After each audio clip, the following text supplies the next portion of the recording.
Hello বন্ধুরা, আসসালামু আলাইকুম। আশা করি তোমরা আমিও ভালো আছি আপনাদের দোয়ায় এবং আশীর্বাদে। তা আজকে আমি জানবো যে অব্র ভিএস জীবন বাংলাদেশের এক শিক্ষণীয় ভিডিও দুই ইউটিউবারের কথা আমরা জানবো আজকে। কার ভিডিও কতটুকু ইন্টারেস্টিং আর কার ভিডিও কত সাপোর্ট করেন এই ভিডিওতে দেখব। এবং ভাল লাগলে ভিডিওটা সাবস্ক্রাইব এবং কমেন্ট শেয়ার করে দিবেন, একটা লাইক দিবেন। Thank you. আর কিছু না লাগে। ফার্স্টে আমরা দেখব আমিনুল ইসলাম অব্রর ভিডিও, তারপরে দেখে নেব জীবনের ভিডিও। কার কত ভিডিও ভালো হলে আপনাদের তো জানে বোঝে কমেন্ট করে জানাবেন যে কার ফ্যান বেশি। Thank you. এই বন্ধু, ওই হালাই দেখতেছে না, জলদি টাকাগুলো নিয়ে নে। দেন গো, আল্লাহ রাস্তে কটা ভিক্ষা দেন এই অন্ধরে। হ দিতাছি, আপনারে অনেক টাকা দিতাছি। দে এখন পাতাগুলো দে, নাহলে বুঝে যাবে যে টাকা নিয়ে গেছি। বেশি করে পাতা দে। এই চল তাড়াতাড়ি চল, কেউ এসে পড়লে সমস্যা হবে। থাক শালার অন্ধ, তোরে ভোদাই বানাইলাম। এই দাঁড়া, হালার করে হালা। এই তাড়াতাড়ি চল, দেখে ফেলছে মনে হয়।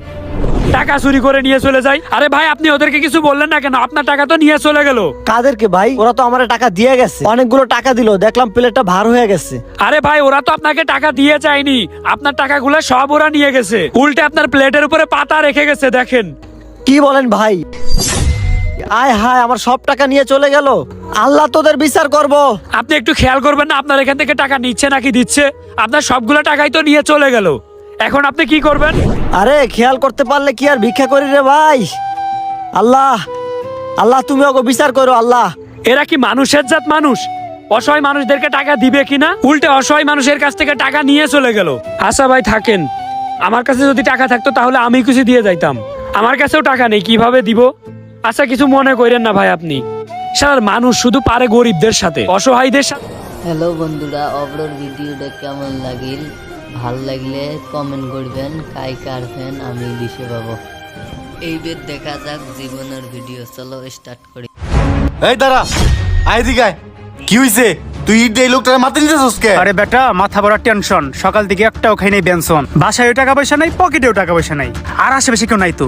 এর জন্য ঈদটা মাথা ফাটাইয়া আর মানিব্যাগ নিতে চাইছিলাম। তুই যে ওরা ঈদ দে মানে মাথা ফাটায় টাকা পয়সা নিতে চাস, পরে মারবি, হয়তো মরেও যেতে পারে। শোন, এর চেয়ে আমার কাছে একটা বুদ্ধি আছে। সেই একটা বুদ্ধি মনে করছে সাপও মরবো না, লাডিও ভাঙবো না। চল। আচ্ছা মামা চল। হ্যাঁ মা, আমি হেমনগর রেল স্টেশনে আসছি, এখনই রেল আসবো। রেল আসলে আমি রওনা দিতেছি। ওই দেখ একটা মুরগি। হ্যাঁ মামা। আমি বাইকটার কাছ দিয়ে নিয়ে যাবো, তুই ব্যাগটা আস্তে করে টান আচ্ছা মারবি। ঠিক আছে মামা, আয়। মামা চালু টান দে। আচ্ছা মা রাখো। মামা ল এই তো নিয়ে নিলাম। আমার ব্যাগ নিয়ে গেল, কি করি এখন? ওই জুতা মারছে। ওই বন্ধু দাঁড়া, একটা জুতা মারছস না, আরেকটা জুতা মেরে দেখা। সাহস থাকলে মেরে দেখা। দাঁড়া, দেখাইতেছি তোরে। হট। ওই বন্ধু চালু গাড়ি স্টার্ট দে। তোর জুতা নিয়ে গেলাম গা। আমার জুতাটা নিয়ে গেল গা। বন্ধু থাম। চালু নাম। তাড়াতাড়ি খোল মামা, অনেক দূরে যাইবো, টাকা পয়সা থাকতে পারে। খোল চালু খোল। দেখ মামা দেখ। মামা এই জুতা দিয়ে আমার কপালে মার। কেন জুতোতে তো কপালে মারমু কেন? আরে টাকা পয়সা বাই কর। আরে মামা, কাপড় চোপড় সারা ভাই, টাকা পয়সা কিচ্ছু নাই। সকাল থেকে খাইতে পারি না, বেনশন, মাথা বড় টেনশন, কাটিতে মেরে ফেলাম আমি। কি কোস বেড়া, এত কষ্ট করে মালটা মারলাম, কিচ্ছু নাই।